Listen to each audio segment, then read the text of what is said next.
I'm Brett Reeves. And I'm Juan Reeves. We're second-generation restaurant owners carrying on our father's legacy. We've been on a number of TV shows from Good Morning America to Guy's Grocery Games. And now we're starting our own podcast. Some people say that he's a handsome guy, even so much so he's pretty. This dude is definitely funny. Together, that makes us pretty funny. All right, y'all. Episode 3 of the Pretty Funny Podcast. Juan, First of all, it's Black History Month. We're is. super excited about that. Right. And now we are really here with one of our... Oh, my goodness. Probably one of the most influential people in our lives in radio. Yes. Really. Yes. This is not... Easily. That's not like conjecture. That's fact. I don't remember not hearing his voice on the radio. I mean, there has not been a time in your life. No. Because since you've been old enough to remember listening to the radio, Right. Chris Arnold was on the radio. 30 years at K104. Yeah. He had his own TV show. I don't know if you remember, On the Beam. Oh, my goodness. He worked at Channel 8. Yes. I don't know, like maybe 5 or 6 years, I believe. Yeah. And won an Emmy. Oh. He's in the Texas Black Sports Hall of Fame. Yep. He's in the Texas Radio Hall of Fame. He's been to every sporting event in the world pretty much that you want to go to. Oh, my God. So it's a pleasure. It's an honor to have Chris Arnold here today on this Pretty Funny Podcast. Thank you and welcome. Give it up one time for the great Chris Arnold. Got you down. Oh, man. Glad to be here. I couldn't wait to hear that. I was hoping he was going to say that because right now, if you don't know, he's also currently at 105.3 The Fan. 105.3 The Fan. And That's right. In arena MC for the Mavericks. That's right. So I stay busy. You stay busy. Yeah, I appreciate it. I appreciate you guys listening all these years because time just flies. Yes, Man. sir. Yes, sir. Man, Yes, we've sir. grown up listening. Yes, and now sir. but the cool part is we're talking to you now. Hey, ain't nothing but a thing. Man. How cool is that? I'm here with y'all. I'm on the PFP. Oh. Pretty Funny Podcast. There it is. Hey. The PFP. I love it. Now I know what the T-shirt's going to be. PFP. PFP. There it is. Ooh, Dr. Dave. We're on it. We got to get it. Oh. Okay. So let's dive in. Let's get in it. So your bio says you started at age 14. Yes. How in the world do you get on the radio at age 14? Well, what had happened was I was growing up in Memphis. I went to grade school in Oklahoma City, and we moved to Memphis when I was in the middle school. Okay. And I was listening to the radio, my favorite station, WLOK, and I just heard one of the DJs talking about the weekend anchor and that she was leaving them. I was like, okay, Barbara Waters is leaving, whoever it is, Oprah's leaving. Yeah. And they said, she's going off to college. I went, college? That means she's high school age. Oh, wow. And she was the weekend news anchor. And I went, I bet I could do that. And so I taught At 14? I thought at 14, I thought I could do that. At 14, you thought you could do that. Yeah, I could read. I know world events. I know. I'm like, I could do that. Yeah. And it made me feel like I could do it too. Because my mind, she was 40, 50 years old and she was retiring or something. Yeah. Right. But they said she's going off to college. And I went, wait a minute. So I had my daddy take me down to that radio station. I said, so I get a visit, a tour, take a look at it. Yeah. And so they let me in there and we walked around and they were showing me stuff. And I said, boy, I'd love to be on the air. And they said, we need somebody to read a script for a commercial. We need a teenage voice. Can you read this script? And I said, sure. So I knocked out this spot for them. And they said, if you can, I said, I really want to be a DJ. And they said, well, you need to get an FCC license. Because back in the day, you had to have an FCC license. Okay. And you had to make a 90 or above, or you couldn't take it again for 3 months. Oh, wow. Oh, yeah, it was like a SAT or it was you had to That's really, serious business. and you had to talk about ship to shore, and you had everything, ham radio. It was so generic, but you had to know all that stuff. Mm-hmm. So I said, I'll make this. And so I passed the test, and they asked me to be a high school football reporter. And then I became the weekend DJ, and it was like things just started popping. Oh, so wow. I was already doing things in high school. I was senior class president. I was the student body president. I was running things, And so this is at Bartlett High School in Memphis, Tennessee. And like I said, as soon as I went off to college, University of Oklahoma, Oklahoma, OU, like the football team. I said, I'm going to go. And they had a top-notch school of journalism. Okay. So I said, okay, it was one of the top 15 schools in the country. And I said, okay, that way I can do both. Now, my mom and dad is like, okay, you try all this. My dad's like, but you might have to get a real job one day. You can't be doing that. You can't expect radio Right. to I'm like, no, this is what I do. And I said, I'll also take meteorology just in case, do the weather. Okay, No way. that's a good and do some idea. television if I had to do that. Okay. I was like, I'm going to be in media. You knew it. Got my degree in journalism. I was working my way through college on the radio in Oklahoma City. I was DJing parties at the school at OU, frat parties or even whatever. I had a party Right. because I was already on the radio, and I was a DJ you've on got the radio. A professional. How cool is that? The guy that I heard on the radio is at my party tonight. Yeah, it's That's like awesome. I was working it Yeah. because I had to. Some people working at Domino's. I'm working on the radio and working at these parties, right? And then I would MC some of the concerts that came through. So Okay. Oh, because wow. because you were connected to the radio right, station. and Sure. I'm cutting spots and stuff for them. And there was a promoter out of Dallas, Okay. the late great Rufus Shaw. Oh yeah. Oh, yeah. Y'all familiar Oh, with yeah, that? absolutely, Yeah, yeah. he used to run track at SMU as Yep. well. But He was one of Dad's partners. exactly, Yeah. exactly. Yeah. So Rufus asked me. He said, "Man, you too big for Oklahoma." He said, "Why don't you cut some of these spots for me? And if you ever need a recommendation, you just let me know." Okay. Well, soon as I graduated, I was like, "Okay, I'm not gonna work in Oklahoma no more. I already doing good in Oklahoma." Mm-hmm. And I said, because I was a DJ. I'm Yeah. like, I'm gonna be a DJ. And by the way, I did an internship doing sports on TV in Oklahoma City because Okay. I like sports. Yeah. I wasn't like loving sports. I'm only gonna do sports. I'm like, I know sports and I can talk about sports and I know a lot of these guys in sports. So, but I was a DJ Okay. Okay. and I had all the contacts with the record companies and going to the concerts, emceeing the concerts, backstage passes, everything you'd want. And I'm like, I'm going back to Memphis, kill the game in Memphis. Had a plan. If you're gonna be successful in life, you got to have a plan. All right. Absolutely. Success All is right. not You taking success notes? is not a destination. It is a journey, and it's full of twists and turns. But you got to have a plan. You have to have something to aspire to. So I said, okay, He preaching right now, I'm though. gonna go to Memphis for a couple years. Then I'm gonna go to L.A. and New York Okay. Okay. to be Hey. a big time DJ in one of them cities. Right. And I got hired immediately before I'd even graduated to the station in Oklahoma City. Excuse me, in Memphis. Okay. Called FM 100. And FM 100 said, yeah, we want you to be our morning DJ. Now, I'm 21 years old. Morning DJ. The morning, like the Tom Joyner. The Okay. prime spot. Right. Yes, the Skip Wow. Murphy, the Yeah, Tom yeah. Joyner Yeah. of Memphis at this station. Wow. And the national PD, the local PD hired me. National PD said, hold on. We got this guy in Boston who's really good. And the local PD is like, no, he's not from Memphis. He don't know the town. Yeah. We got Right. this kid that grew up here, was on the radio since he was 14. He's killing the game in Oklahoma. Here's his tape. He sounds good. And they said, well, we're going to think about it. So I'm on hold. Oh man. And I'm like, the national guy might overrule the local guy. Wow. I got to have my backup plan. Yes, sir. I called up Rufus. I said, Rufus, mind you, I'd never been to Dallas except for Texas OU games. That was it. Wow. Don't have no friends in the state of Texas, but I knew Rufus Yeah. because I was doing his commercials for all of his concerts wherever they were in the country. Yeah. Okay. Okay. So he said, man, you come to Dallas. This is who you got to go bring your air check to your radio tape. You bring it to K104. You bring it to K97. Okay. No, not K97. I forget the KNON or something. Yeah. Whatever it was. Okay. It was the other black station, but also bring it to Q102 Okay. album rock. Because Okay. I was actually for about a semester I did some album rock in Oklahoma City. Oh. FM 100 The Cat. Oh yeah. For all you cats and kittens out there listening. I was doing that. And so they go K104, KRLD News, Yeah. Of course. and like I said, Q102. And I think he was like 6 stations. Okay. And he said, put me on your resume. I'll vouch for you the whole 9 hours. He said, go to K104 first. Ask for Chuck Smith, Okay. Okay. the late, great Chuck Smith, Yep. who was the operations manager. Mhm. And I went in there, and Chuck said, yeah, I'm going to do Rufus a favor and listen to your tape and talk to you. And what you got going on? Mm-hmm. Then he said, well, we have no DJ positions available. Uh-oh. And I said, okay, Thanks, I'm Chuck. gone. I'm making around. He goes, well, wait a minute.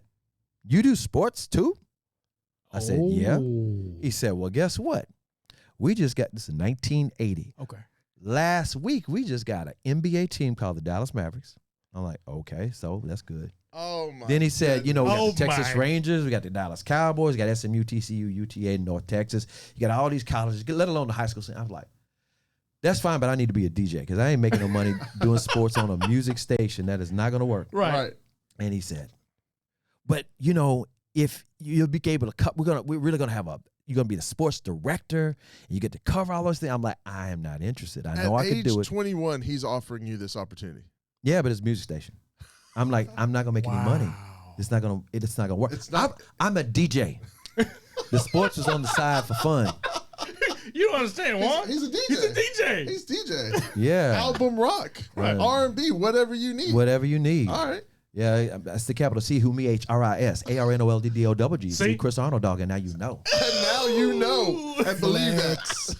Believe They that. don't know. All like I said was, I'm a DJ first. The sports, well, yeah, I can do it. Yeah. But that's not what I'm trying to do because I got a DJ job waiting on me in Memphis. We just got to see I about the just wanna guy make- from Boston. Right. And he said, I told him, I tell you what, because he was really trying to sell me on this. He said, you be the perfect one for this sport. They didn't ever have a sports department. They had no sports. I was going to be it. Why did he want a sports department in a music Because he station? really liked sport. He wanted to be a total music, total service station, service broadcasting, total service.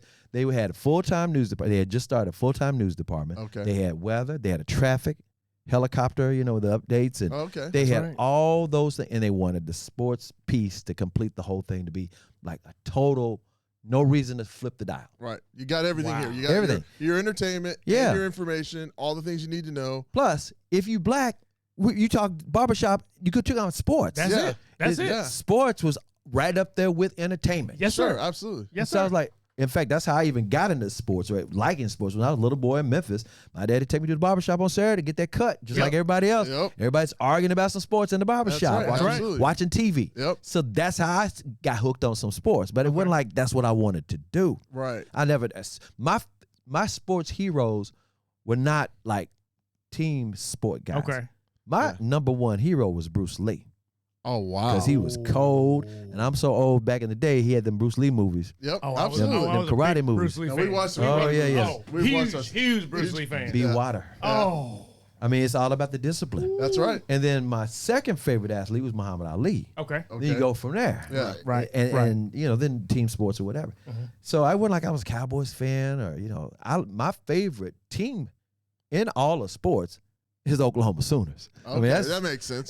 So That makes pro sense. football is not even my favorite Right. sports. Sport. I love it, but it's Yeah. not my favorite. Right. And I can talk it all day. Right. Totally enjoy it. But if I'm going to be passionate and get mad about something, it's about college football. There you Wow. go. You All know? right. Wow. Makes sense. Yeah. And the NBA, love the NBA, can talk about it backwards. And again, so all these things. So I said, if you give me a real shot at a DJ position, if it opens up, then I'll do this. And in my mind, I'll do this in a major market until I get my DJ job. Right. There you go. And whether it's K104 anywhere in America. Right. Right. So, So because people want in the world of media, just like the regular world, people want to hire you away from somewhere. They don't want to hire you from off the couch. Right.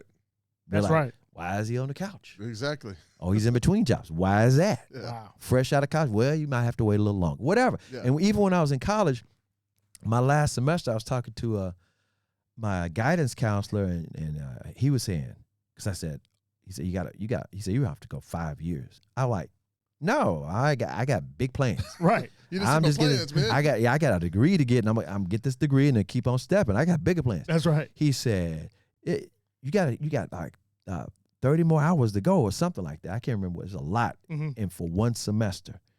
And I said, nope. He said, you are already doing, because I was on the air in Oklahoma City. He said, you are already doing what everybody's in this school trying to do. You got the job. He said, you just need to, I said, I will quit this job and I'm going to grind. And I did. I did correspondence courses. I did night classes. I did the intern. I tested out a lot of classes too, because I was already on the radio. Right. So, I mean, I didn't get a degree in radio, TV. I got a degree in journalism. Okay. Right. So I tested out all the radio, TV stuff, and I got credit for it. But the bottom line was, I said, I'm going to do what it takes, because once I finish school, I ain't coming back. No, I got bigger things. No, sir. Yeah. So moving back to Dallas, so I'm on in Dallas, K104, and I thought, oh, that's pretty cool. I'm covering all these athletes and sports figures and coaches and whatnot. And then I started breaking some stuff. We were associated with we were affiliated with Associated Press. We had a teletype machine back in the day. And all. Wow. So if you had a breaking story, if you had a story that you broke, you had to make sure you had to have it vouched by somebody else. Okay. Right. You had to have, in other words, 2 sources. Right. You had to have it. You had it all typed up. It wasn't like social media today where you just throw something out there. Right. People say, I guess that's true. It's on social media. It's verified account. He's got the blue check mark. Yeah, got the blue check mark. No, back then you had to go through some. But I broke some stories for K104. The first one I ever broke was in 1980. The Mavericks' first round draft pick, Kiki Vandeweghe. Oh, yeah. Oh, wow. He's a close friend of mine to this day. Oh, wow. He said he wasn't going to play for the Mavericks. And that was the first story I broke. And then I broke other stories. The biggest story I ever broke was Herschel Walker trade. Oh, wow. I'm the one that broke That's right. that story. I remember that. Flex. Well, somebody had to. Hey. And Hey. the other story I broke, this is the breaking story, but it was handed to me to break. This is the craziest thing. Back when Jason Kidd got traded to the Phoenix Suns for Michael Finley and Sam Cassell, A.C. Green. And was Steve Nash in that trade? No, Nash wasn't even in the NBA yet. Oh, okay. So this was so wild. So J Kidd, J Kidd is one of my best friends to this day. Wow. Okay. So back then, they were trading him because his agent was about to demand a trade. And if they demand a trade, you have no value, or you can't get what you want. Right. You know, Right. because of Once fire everybody sale. hears about it. That's, Sure. that's why KD went under the radar last night. Right. It's like nobody knew they were going to trade him, and all There of a you sudden go. they were able to get. If they were said KD's is getting out of here. You're not getting 5 Yeah. draft picks. Thank you. Yeah. Well, back to J Kidd. They traded him in the middle of a game, so I'm covering the game for the Mavericks for Fox Sports Southwest, Oh, yeah. Mm-hmm. and somebody ran a Jason's car. My fender bender wasn't nothing big, and they said we're gonna have him sit out this game because his neck might hurt, for legal reasons or whatever. So he's sitting out on the end of the bench. Mhm. Then he goes in the locker room at halftime, Mhm. and then the director of PR for the Mavericks back then, Kevin Solomon, said, "Chris, I need you to read this statement for us." Back then, there was no internet, so Yeah. read this statement for us. And wait a minute. Okay, so I always get something on my phone. Yeah. So said, read this statement. I look at the statement. It's like, Mavericks have announced they are trading. We want you to read this on TV. Stand behind the PA announcer. I was like, what the? Oh, my. Jason Kidd is being traded to the Dallas Mavericks with Tony Dumas and company for Michael Finley, Sam Cassell, A.C. Green. And I mean, everybody just lost it. Pandemonium. Oh, yeah. And they hustled Jason Kidd. Jason was walking and talking right out to his car. And then it was like, you got to be kidding me. Oh, Now I'm gonna tell you something that's crazy. I'm gonna That tie is this wild. up. I'm gonna tie this all up. Remember a few years ago when Luka was a rookie and they traded away Harrison Barnes in the middle of a game? Yes. Oh, yes, sir. Yeah, I remember that. People act like that's the first time in history That's that what ever everybody happened. said. Right. And I was like, Mm-mm. everyone In said fact, that never happened before. It happens all the time. Right. Yeah. Here's the craziest thing about that. So I'm I'm doing emceeing the game like I normally do, whatever. Right. And they announced what it was the game was televised, of course, and people have social media, and they're like, Harrison Barnes is traded and he doesn't even know it. Oh, look at him. He's out there he's playing and he doesn't even know it.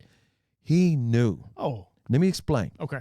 They told him days before, we are not going to extend your contract. We love. By the way, they absolutely loved Harrison I Barnes. mean, he was This great. brother was cool to death Yeah. in the Yes. community, everything guy, you want. Yeah. But he was also a solid player. He wasn't no great player, but he was Right. solid. Right. Right. He didn't mess up. Yeah. He wasn't overvalued. I mean, it was a good fit. Yeah. But they said we need some cap space because we ready to go after somebody. So HB, we want to trade you, but we want to trade you. We got a couple of teams and you could choose which one you want. He chose the Sacramento Kings. Oh, okay. They said, okay, we'll sit you out this game. And he goes, no, I want to play one more time in the Maverick uniform. It means a lot to me. Oh, So he wow. knew he was traded. Wow. But the public, look at him. He don't even know because it's on Oh. social media. And how it got out was the players who he got traded for the Kings West Coast. Yeah. So they had a game that was 2 hours later. So they were getting They pulled out. pulled those players out. Right. Wow. And somebody put 2 and 2 together, and and somebody, like a Woj or a Yeah. Shams, they announced it on social media, but they thought, man, that's cold-blooded. Harrison Barnes don't even know he's traded. He knew he was traded. Wow. Here's the kicker out of all of this. And everybody, that has never happened before. Ironically, at that game, Jason Kidd was there.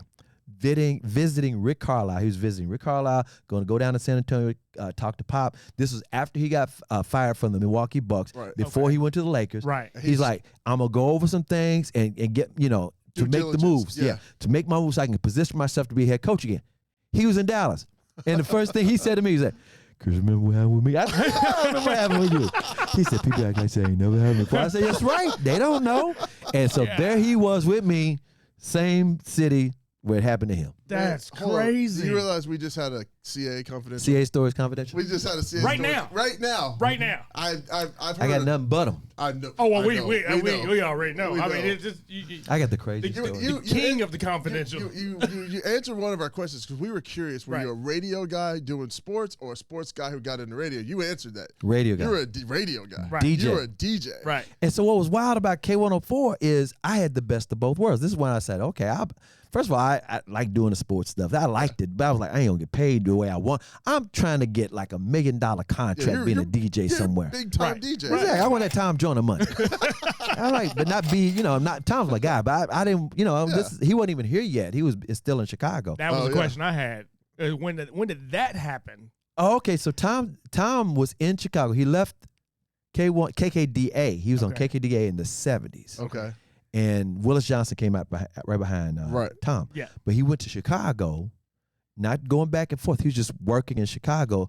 Actually, Muhammad Ali hired him away to be his promoter, not like Don King, but being his marketing guy. Because he was so impressed with Tom Joyner down here in Dallas because Tom was always coming up with crazy stuff to promote Ali's fights. Right. So he said, I'm going to hire you, and you can be my advanced man, like my Bundini Brown, Yeah. Wow. So Tom moves to his hype Chicago. man. He wasn't even on the radio no more.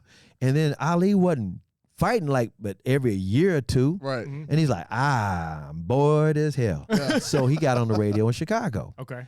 Then he came back to Dallas like in 82 or Okay. 83. I was on with this guy named Warren Epps the first few years I was in Dallas. Oh, He was I morning remember show. that. The late, great Warren Epps. Well, so back, like I was saying, it's the best of both worlds. Mhm. And by the way, Tom then started going back and forth to Chicago to the end of the 80s. Right. Like Okay. I'd worked with Tom 6 years before he started going back and forth. Okay. And that was an amazing story too. But anyway, so I'm working at K104 and I'm like, okay, I'm still going to all the concerts free because I know all the record company people and they always come. All the artists still come up here. Yeah. I still got my backstage pass. Mm-hmm. But I guess what?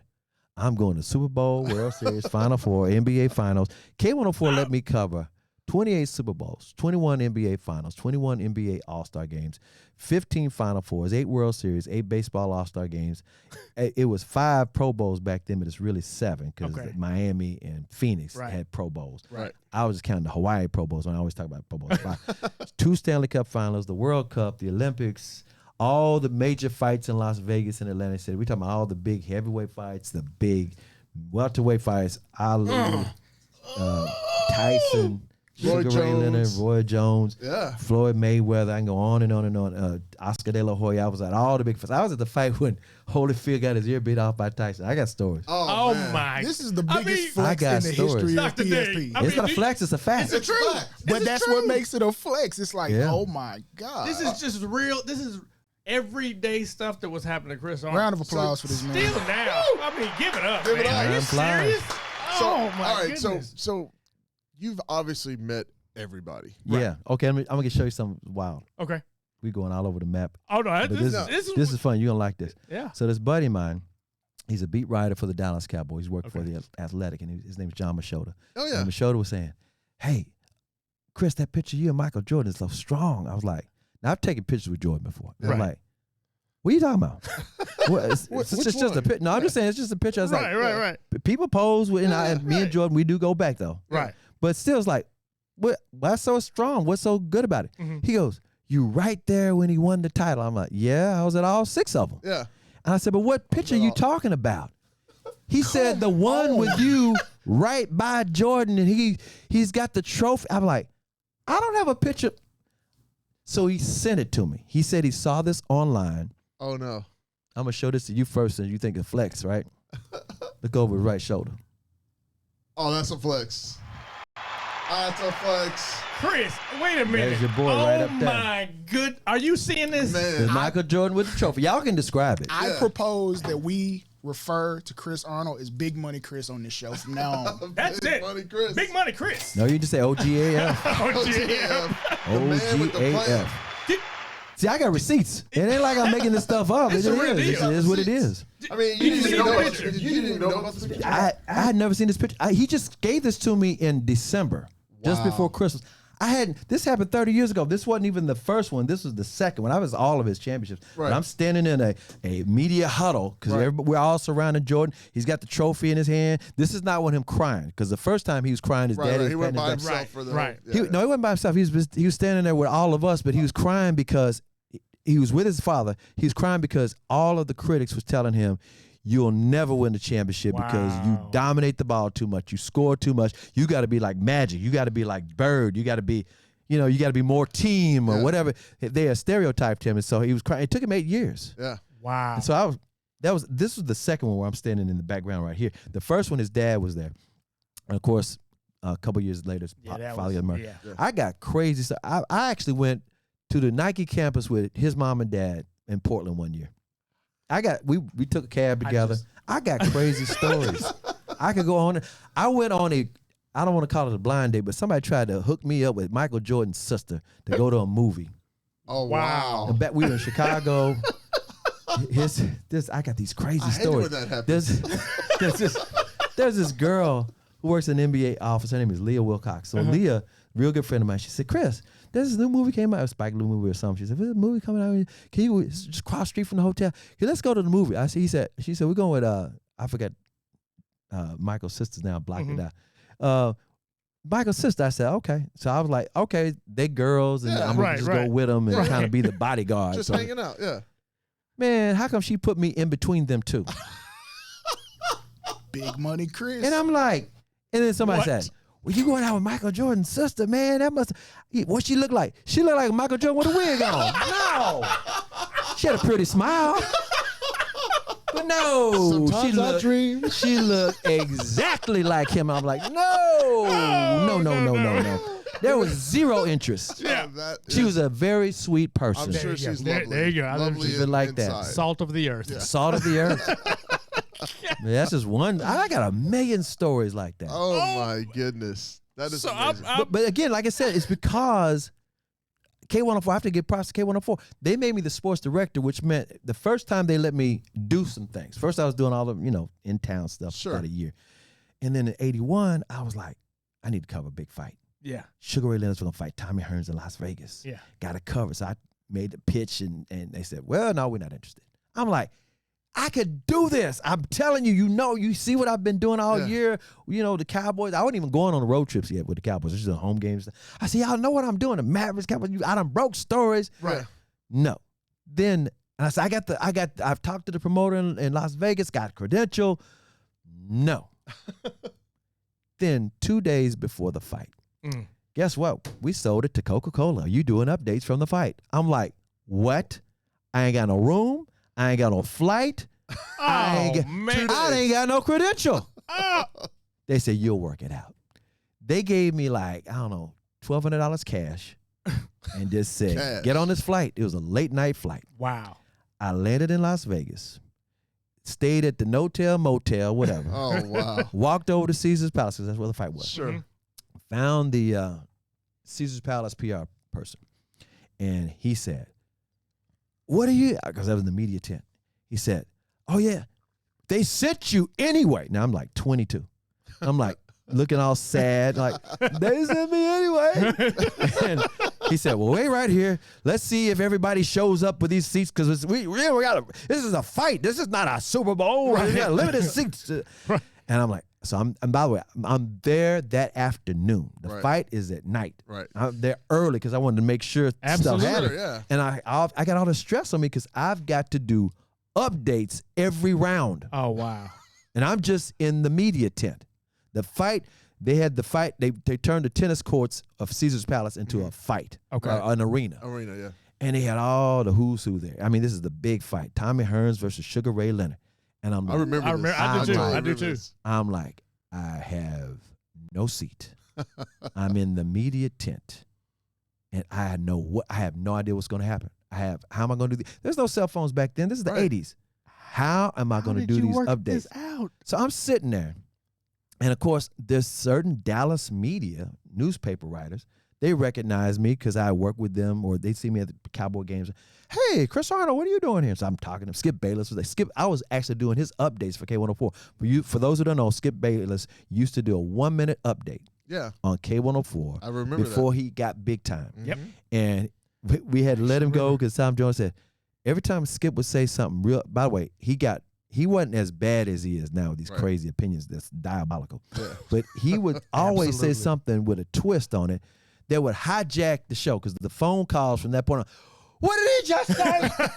And Tom's like, we're trying to do this or talk about that or whatever. He's going the other direction. So I'm talking in the tent and I'm trying to, I'm just killing time because it's like, and I'm waiting for the person. And the person, they see me and we don't know that yet. Well, preliminary fights are going on. Different media people going back to their seats. And I'm just sitting there like, heart beating. This thing is sponsored by Coca-Cola. Updates. What am I going to do? I can't even get no interviews. Well, I know what I can do. I can get some interviews at the press conference afterwards. But that's not the updates round by round. That's right. So it was time for the fight to begin. It was like the prelims were over. It's time for the big fight. The PR person for Caesars, I'm like, where did he go? Can't find him. The security guy is police officer who was letting the media go. I mean, they had their credentials and stuff.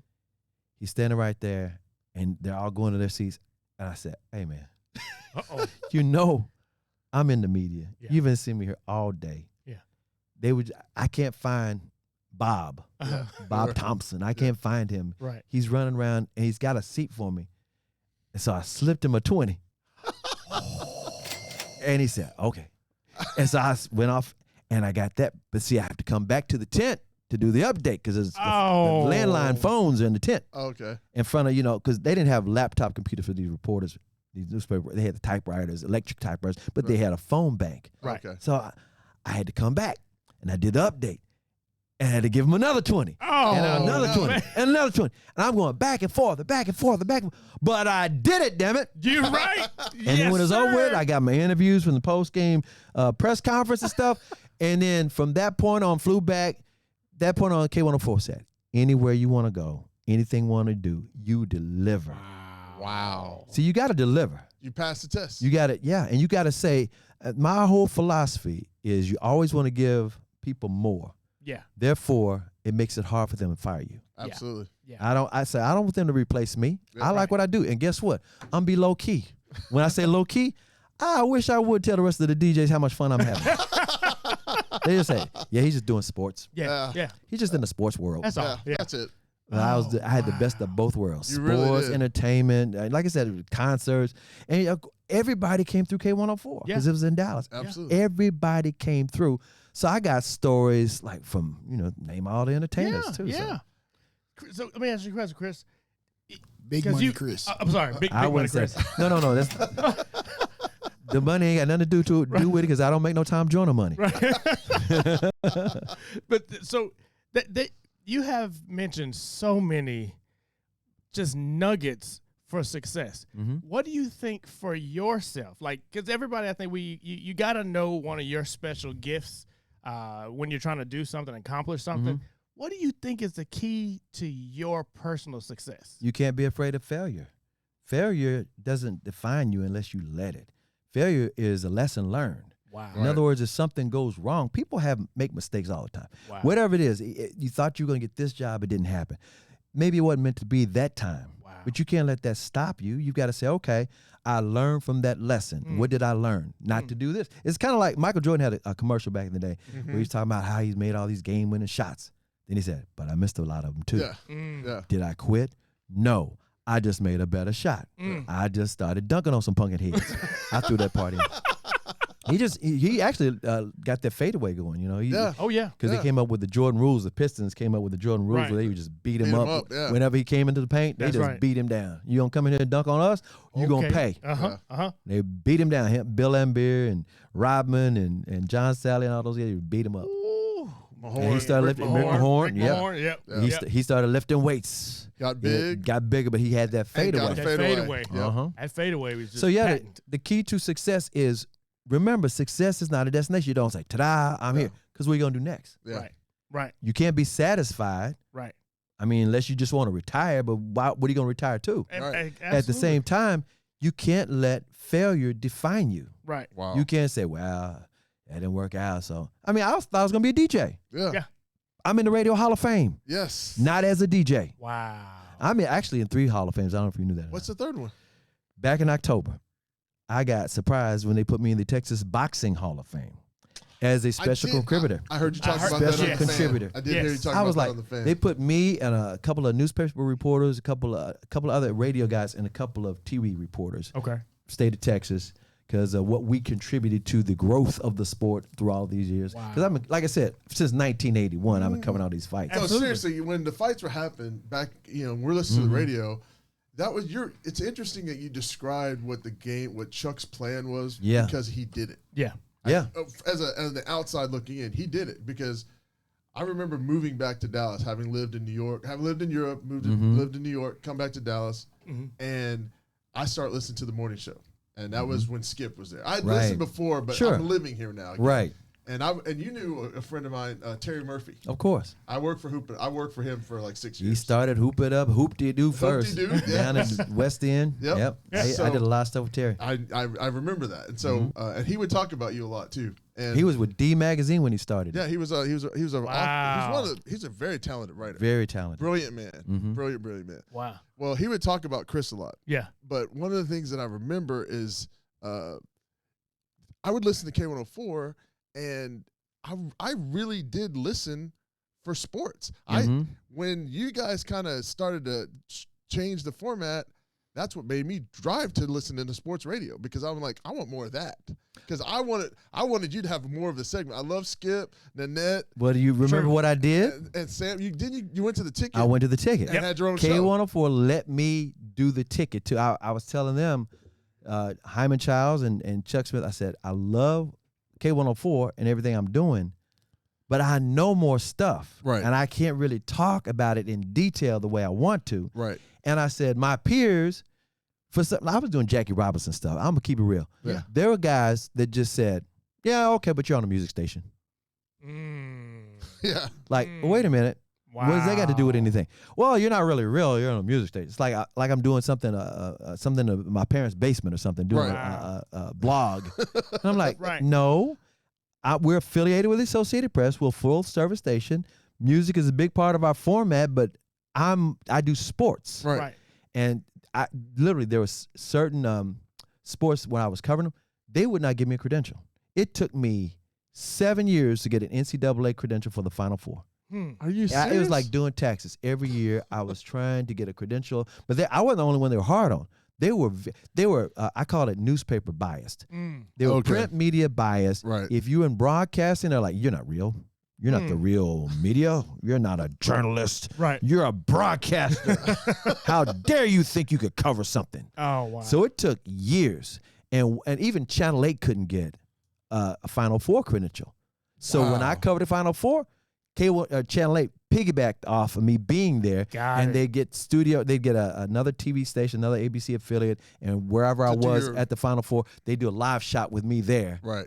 With one of their sister stations. But they couldn't get you there. You had to go through your K104. K104. Yeah. Wow. And so what was crazy, so when I went on the ticket, my show was the first show to be number one on that station. And it stayed there for 5 straight years. Come on. So at one point I was doing K104, the ticket, Channel 8, and Fox Sports Southwest all at the same time. And at Maverick games in particular, this was really wild. I'm doing a live shot for Dale Hansen at 6:25. Yep. And he throw it to me, here's Chris Arnold over Union Arena. So I do the live shot. When I got through. That was pretty good. Thank you. Hansen. That was pretty good deal. Chile Sport. So anyway, I do this live shot, and then by then it's like 6:29. The news is over with. Right. I'm standing in front of one camera. I just step to the next camera, And go to pick up Fox the next Sports. mic. Yeah, and talk Fox Sports Southwest. my lips are getting tired. Yes, sir. About the pregame. Right. And I do a pregame there. So it's like, and then I start getting tired and tired. So then first I quit Channel 8. And the only reason I quit Channel 8, I'm not making this up.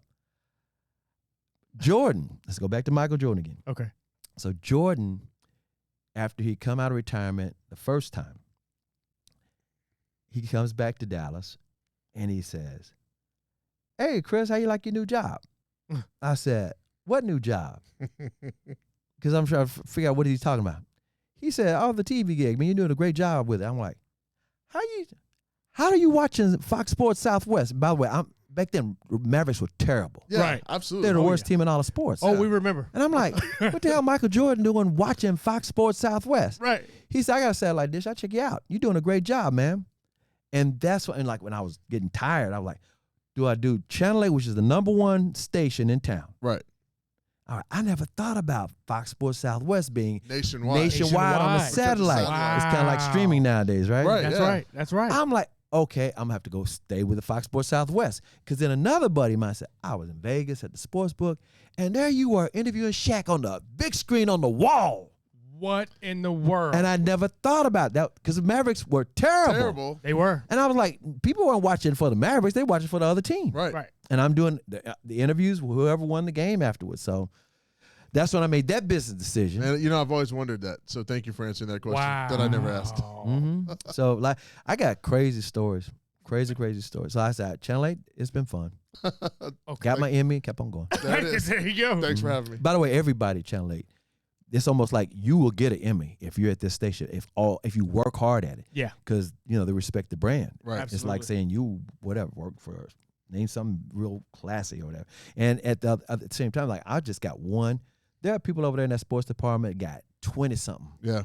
Been there a while. And there are people, hidden gems or hidden figures, just like the movie. Right. Mhm. Black people doing stuff that people don't know behind the cameras and stuff. Yep. They got like Emmy retirement thing with just credibility. Wow. It's like, Oh wow. yeah. In other words, just because the people on the set are Right. talking, the anchors, there are people behind, or even the reporters in the field. There are people behind the scenes been killing it. Right. Shout out to Arnold Payne and Jose Gant. Jose just Arnold retired. Payne, yeah. Yeah. AP, yeah, they got He's lots even of done- Emmys. He's even done a few stories now. Yeah, photojournalist. Photojournalist. So it's so funny because so me and AP we used to go out, and he was like half the time he was my photographer. They had another guy named Jack as well. But whenever AP and I were going out to cover a story, it was Chris and Arnold, Oh. or it was Arnold and Payne, Wow. because his name was Arnold Payne and my right. name is Chris Arnold. That's Yeah. So awesome. they have the assignment. He would either say Chris and Arnold or Arnold and Payne. Oh my goodness. That's I hilarious. got stories, man. I got nothing but stories. Man. How did it feel? Just being gotta get. We're on the time, Keep it simple. but I gotta ask this. Being, Yeah. how did you feel being black in this industry? Did you have the sense where that you felt like you were breaking barriers at that time? Yes, I'm gonna keep it real Yeah. because I did Wow. not see anybody else like me as a broadcaster. Now my peers, to show you how long I've been doing this, my peers are Michael Wilbon, Stephen A. Smith. We would all hang out at these big events because we were the only black people covering it. Right. Man. And like, Kevin Blackistone, was he? yeah, Blackstone, but I was Before him? Blackstone, yeah, Blackstone was here in Dallas at the Morning News, but even before then, like I said, in the 80s, Yeah. especially the Final Four, we'd kind of have a little Sunday meeting before you go to find a restaurant or something, Yeah. And then we just chop it up, but I was the only broadcaster. ESPN Because had they were nobody still black. writing right then. Yeah, they were still They writing. weren't on TV yet. Stephen A. was a writer for Philadelphia. Yeah, yeah. Right. And we used to play pickup basketball when we were covering the NBA finals. Yeah. There'd be in between games, you're in the city for how many days in a row. Right. Shoot, after we did the interviews with the players and they're gone, we get the gym. Yeah. Oh we got wow. we're playing pickup basketball, half 'Cause court, full court. Because He can Stephen A. play. Hoop, I was just Back like, in the day, he can he hoop could. for real? Mm-hmm. Because he always talk about he got game, but Oh, he got some game. oh, that's legit. Yep. Another CA Confidential. Oh, look, I used to play pickup basketball not only with Stephen A. and some of these writers Uh-huh. and reporters, covering the big Final Fours, the NBA Finals or whatever, but locally, Skip Bayless liked to play basketball. I'm not going to say he could just stand out there and shoot. Okay. I'm not going to say he had any moves or anything. Right. I used to But play he pickup could basketball shoot, game. though. Yes, he would say, I got the keys to the gym at SMU. Can you play a pickup game with me and Nancy Lieberman and Martina Navratilova and Bill McAtee, who does the Masters. Oh yeah, Wow. he was at Channel 8. Channel 8. Yeah. McAtee's a longtime friend too. I'm just Yeah. all these people I just named. I've been knowing them forever. Wow. So I'm playing pickup basketball. I mean, I play pickup basketball. This is another wild story. Me and Spud Webb, Karl Malone, Dennis Rodman. This wasn't even at the Martin Luther King Center. This was at a church off of Central Expressway. Oh, Just wow. playing pickup, playing pickup. Because Spud's agent, Joe Dumars too. Spud's agent, Robin Blakely, represented all of them. We know Robin. We know Yeah, y'all know Robin? Robin was a good friend of Dad. There you go. Yeah, Exactly. yeah. Your dad know everybody. He And, knew well, everybody. and Spud's Exactly. dad. Spud's dad used to work in the restaurant with There him. you go. Yeah. It all add up. He made Yeah. our peach cobbler. There it Yeah. is.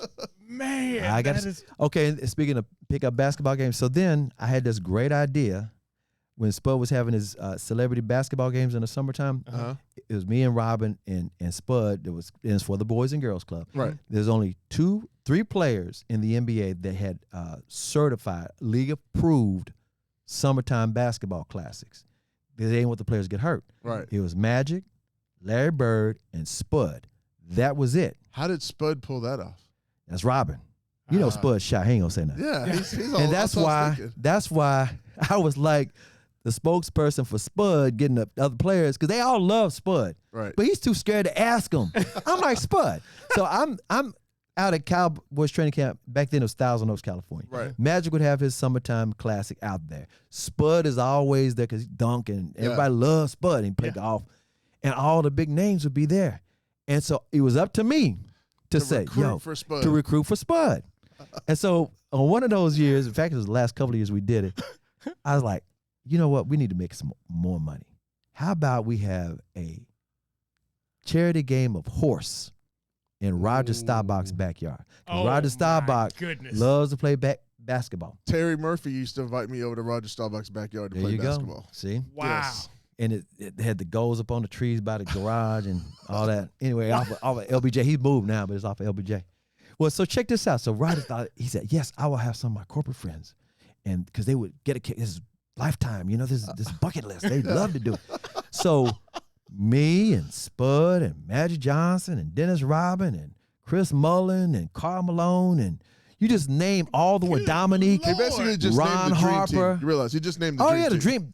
Damn near all the dream. By the way, Michael Jordan never got a chance to play in Spud's event. And the only reason it didn't happen is the one year it was going to happen, they decided to honor him in Chicago over something.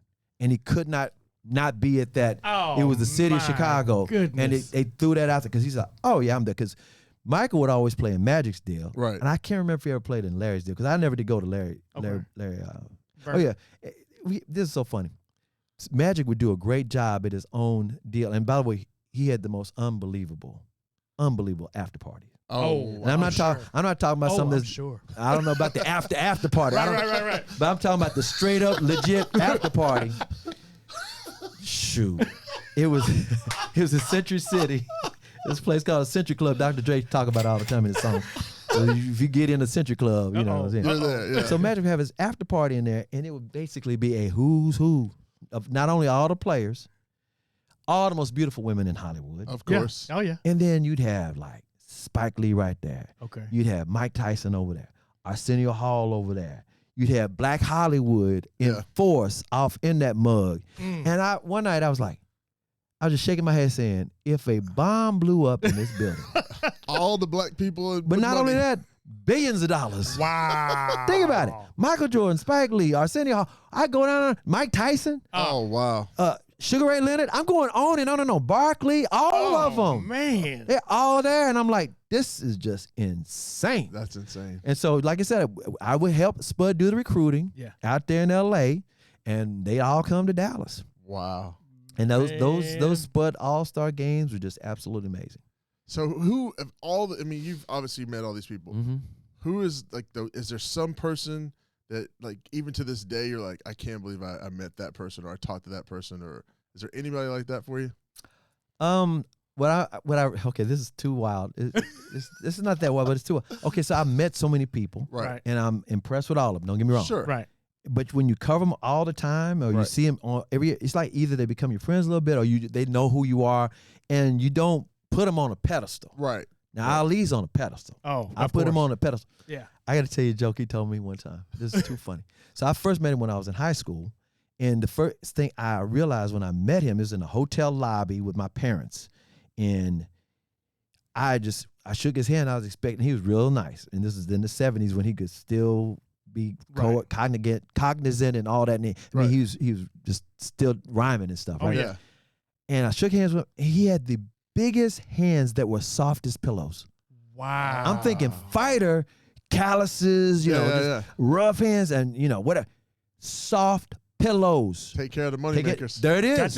Got It to. is. Yeah. Jordan even said, he said he get pedicures because he got to take care of his wheels. Oh. Take care of them wheels. Makes sense. That's smart. Basketball players got the most jacked up feet of all time. Yeah. Oh, yeah. They toes do gang signs. I'm telling you, it's that bad. So Ali's on one level. But the story Ali told me, I'll never forget. He comes into town. They have this thing called Fight Night. I want to say this is in the early 1990s. And they're having this big reception at somebody's home in Preston Hollow. So they send me and AP, Arnold Payne over there. And so they said it's all set up. He's going to do this little short interview with Channel 8 Sports. So I'm over there, and he's doing these magic tricks and stuff. And he's fine. He's just, he's talking to people and stuff. And I'm like, okay, when does he want to do this, right? We had something set up over in the yard on the side by the patio, and it's indoor, outdoor. And I'm like, we've been here about an hour, and it's like, and they said, he's not ready. He'll be ready in a minute. And then finally, they said, well, Champ want to know if we do it over here. I said, okay, so we go to this other part of the house. Right. In the patio area. And then we're standing there, and I'm getting ready to interview, and he goes, do you mind? He's whispering. He goes, do you mind if we not do the interview? Because I didn't take my medicine today, and, I really don't want to. I said, oh, that's no problem, Champ. Let's just take some pictures. Right. He said, okay, good. And then we're standing there posing for the picture. He said, can I ask you something? I said, what? He said, you getting any? And he had that little twinkle in his eye. I was like, no, he didn't. But he said the whole word. And he had that look in his eye like, mm-hmm. Oh, my God. I fell out laughing. I got that picture. Woo. Oh, my God. I got stories. But the one thing you like in the same kind of, like I said, he's Ali. He's the GOAT. He's the original GOAT. Greatest of all time. There would be no phrase, the GOAT, if it wasn't for Ali always saying, I'm the greatest of all time. I'm the greatest. Yeah. I'm the greatest of all time. That's right. Yeah. That's right. The person, and he's a good friend of mine to this day, I used to think it would be really cool if I knew as a friend, this is like a kid, high school kid, it'd be really cool if I knew Tony Dorsett. Now, I'm in Memphis, Tennessee. Wow. Oh, wow. And no Cowboy fan. Yeah. Right. This is when he was at Pitt. Okay. And I'm like, I just thought he was cool, and he was like, wow, so fast. He's so fast. And I'm like, and he seemed like, I don't just Sports Illustrated articles. Right, right. I'd be, not just even met him, I like, as a friend. Yeah. I'll be damned if I move to Dallas and he's a friend. Wow. To this day. Man. To this day. Oh, my goodness. But that's the only time a sports figure I said, I wish they were my friend. Yeah. Wow. But I was like a little kid, and I wasn't, like I said, my idol was Bruce Lee. Right. And then kind of Ali. Yeah. Yeah. But I was like, it'd be nice to have a friend like Tony Dorsett. Wow. And then we became friends. That's amazing. To this day. I'm going to tell you what, man. I got stories. This has blown me away, number one. Number two, I don't know if we can top, as we're doing this podcast, if we can ever top that Muhammad Ali story. No. I don't know if we can impossible. ever top that. But let's go ahead and finish up. Let's hit him with the 7 shots of smoke. All right, we got 7 shots of smoke. Okay.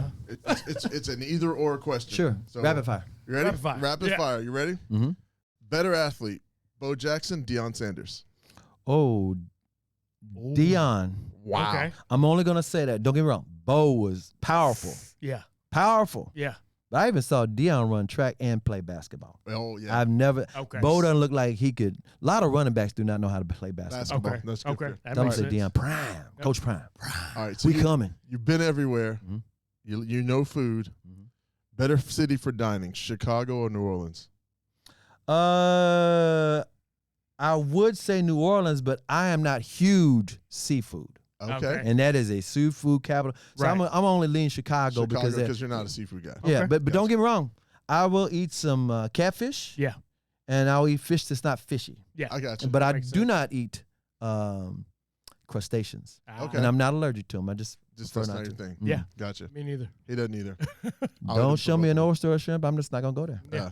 Shrimp, lobster, bring crab, bring it There you my go. way. You wear it all out. Yeah. I will eat a gator.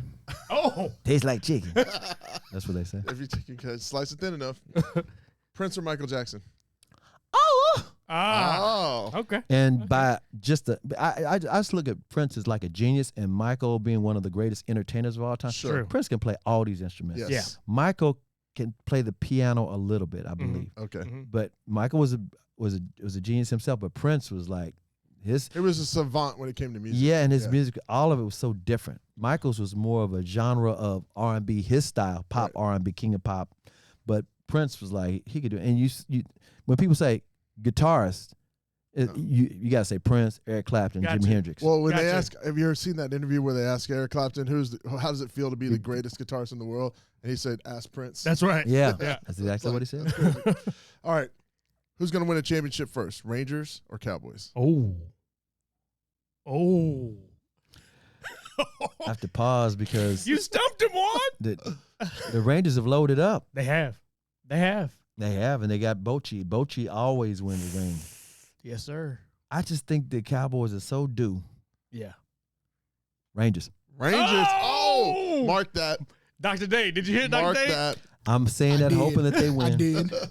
I'm hoping and praying to God that they get a Super Bowl. Oh, So man. people, they have not won a Super Bowl this century. They have not won but 4 playoff games this century. Yes, sir. My kids don't sir. understand why we're Cowboy fans. They don't Right. get I mean, it. they don't know. We grew up They've with never Drew lived and it. Harvey and those Mhm. guys. Oh, yeah. And those were our boys. Oh, yeah. All right. Brisket or pulled pork? I grew up in Memphis and they love pulled pork, but they don't know how to do it right. When I say they don't know, they do it right, but guess what they do? What's They put coleslaw on it. You got to tell them not to put the coleslaw on the pulled pork. Yeah. And I grew up in I Memphis. feel like we're brothers. But let me tell you something. I got to go with brisket because my grandpa, who lives in Oklahoma, Okay. Right. raised me on brisket. Chris, There you- give me some brisket. Go get some brisket. Brisket. We gotta go get some brisket. Yeah, Oklahoma knows. Yeah, they do. They know. They know. All right. Better Cowboys quarterback, Aikman or Staubach? Aikman, and I'm gonna tell you why. Okay. And I love Roger Staubach. Okay. I remember back when Troy was. People used to act like, oh, we all love Troy. No, y'all didn't. Y'all used to say No. he wasn't that good Yep. because if I had Emmitt Smith behind me and that offensive line, that And defense, Michael and Michael Irvin, Irvin, and Alvin Harper, anybody could do this. And then they would say when they win all these championships. Well, how many come from behind victories has he had? He didn't have to. No. I'm like, the man threw perfect passes. Don't get me wrong. I love Roger. Roger the Dodger. Yeah. Come from behind and everything you want your kid to grow up and do it right. Absolutely. But Troy Aikman. Troy Aikman's your guy. Mm-hmm. Last one. 7 shots, smoke shots. Yeah. Michael Jordan or LeBron James? Oh, that's easy. Air. Uh-oh. Whoa. Air Jordan. So you got a big LB fan here. I'm an LB fan. I'm but not I haven't- saying yeah. I'm not I am saying Yeah. LeBron ain't no good. Right. And he will be the greatest and the GOAT for a lot of people. Right. Right. But I lived the Jordan stuff too. Right. I was there for both. Right. And well, that's And again, I always say I love LeBron's path that he's created. It's Right. not the cookie cutter. I'm going to be just like Michael. right. And I hate the fact, and I think I have to give him credit for having mental toughness because there are people just want to hate on him Yes, sir. and say, you are not Michael Jordan. You cannot be that. And he has to fight through that. Right. And so he's created his own path. Just because Michael was 6-0 in the finals, got 6 rings, got all these MVPs. Bill Russell got 11 rings. Right. Right. So it ain't about a ring count. Right. Right. LeBron's been to. I was saying what's phenomenal thing LeBron ever did was Been go to 10 finals. 10 finals. At one point, like 8 in a row. Right. It was like this is, and his body. He's 38 years old. He got Kareem's points. Nobody's ever saying Kareem is the greatest of all time. The hook shot is amazing. Right. Kareem was amazing. Right. Right. But then here comes Jordan, Right. and they like, yeah, Kareem. Yeah. Right. And so when you look at the points, does that make Karl Malone the 3rd greatest player of all time? No. No. He got the 3rd most points. Right. So I just look at LeBron as his own beast. He Right. is. He's amazing. He is. I'm not gonna call him a GOAT though. Maybe he's another beast. That's the beast that's respectable. I think it's a different category. It's a whole category. That's a different category. Like, but if you, a longevity category absolutely, too. Yeah. absolutely. When you look at Michael Jordan though, on like the eye test, by far the most amazing basketball athlete of our time. Yeah. If you of- were to create one, That's the model. That's why Kobe tried. And by the way, there are people hating on Kobe. Oh, he's pocket change Jordan. Oh, everything he do is great. Stick his tongue out. When he passed away, they're like, oh, wait a minute. absolutely Kobe's this. And right. sometimes you have to be away from the game, retired. That's right. Where when LeBron finally retires, maybe he'll get even more props. But I give him major props because they called him the chosen one from day one. Yes, sir. And he 18 had to years live old. up to that. He surpassed the hype. Yes, sir. Right. But here's another analogy of how great LeBron is. And again, I'm choosing Jordan the greatest of all time. Right. But to show you how great he is, somebody said if you had to start a team out of all these great players, who would be the team? Who would be the guy you started with? And this guy said LeBron James. And here's the reason why he said it. Because LeBron is the only one that could play with any of them. That's a good point. All the rest of them That's right. have either a quirk where they're not, they might be a center, they might, Bill Russell, somebody big, Elijah one, or they might be a power forward, or they might be a guard, they might be limited, or they have personality, where I'm the alpha dog. Right. Only LeBron could play with any one of them. Right. I'll give you that. I'll give you that. But he still ain't no Michael Jordan.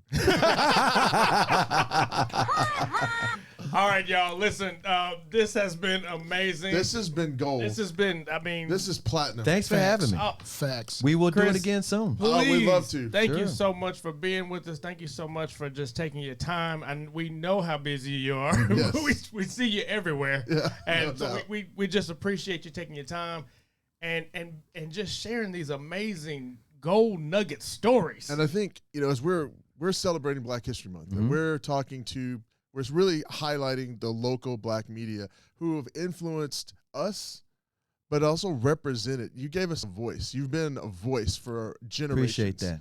And it's been a pleasure to spend this time and hear this. But I just thank you for for deciding that you wanted to be a radio DJ. That's right. And when the guy took your job in Memphis, you're like, let's go to Dallas and just make this thing work. Yeah. And I applaud that. And I hope people that listen will take those nuggets Full of twists and turns. and realize that, hey, it starts with a plan, because when you have to adjust, all the things you got to adjust with it, because you knew where you wanted to go. Exactly. Wow. I knew exactly what I wanted to do, and I also had backup plans. You just gotta Man. be ready. Gotta be ready. Well, Ladies thank you and so gentlemen, much. Get your backup plan together. That's one of the keys to success. Hustle hard, perseverance. Can I give you one of my favorite quotes? Yes, sir. Oh, I One had of that my on favorite there. quotes I wanted back in the day when I was a little kid. And about two things real quick. My favorite poem, and this is a life lesson. Read the poem "If" by Rudyard Kipling. Oh, Roger. And it is a life lesson. It's one of the lines in the poem is, "If you can handle all these things, you'll be a man, my son." That's the way it ends. It Yes. shows you how to be a man and how to handle adversity, how to handle success, Wow. how to handle every kind of situation. wow. It just reminds you, if you can handle all of these things, not just the highs, not just the lows, Right. then you're a man. The phrase I like to say, and reminds me when I was a little kid, Robert F. Kennedy said, "Some people see things as they are and ask why. I dream things that never were and ask why not." And that's my favorite, because it's like, why not? I remember when I went to college at OU, they said, "You can't be no DJ."